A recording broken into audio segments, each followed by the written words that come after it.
jewels behind your back. Some turn around and I'll pick up the slack. Personnellement, j'ai toujours rêvé de partir sur ce continent. C'est un continent qui m'a toujours fait rêver. Et puis d'autre part, j'avais terminé les cours en mai, donc j'avais quand même pas mal de temps devant moi. Je me suis dit voilà, comment pouvoir optimiser ce temps et puis voilà, avoir une espèce de double expérience, partir à l'étranger en même temps pour monter un projet. Et donc j'ai eu la petite idée d'aller rencontrer des entrepreneurs français qui ont monté des business en Asie et puis voilà, parler de leur expérience, savoir quelles sont les facilités et quelles sont les difficultés. Je relayais toute mon aventure, donc soit en interview ou même je faisais des espèces de vlogs, donc comment se déroulaient mes journées, sur une page que j'ai montée qui s'appelle La Baguette Française sur Facebook.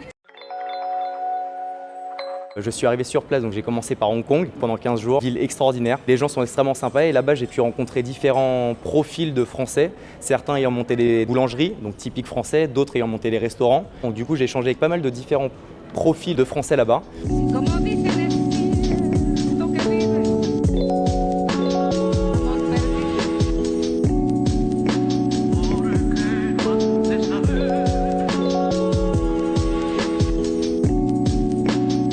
Humainement déjà c'était extraordinaire parce que j'ai également voyagé en Chine, un pays totalement extraordinaire. De partir à l'étranger surtout seul, parce que c'est quand même un sacré dilemme de partir à l'autre bout du monde tout seul sans connaître personne, c'est vraiment extrêmement enrichissant. On voit les choses différemment, on entend différemment. Si on joue vraiment le jeu, c'est franchement extraordinaire. Je suis revenu en étant une autre personne.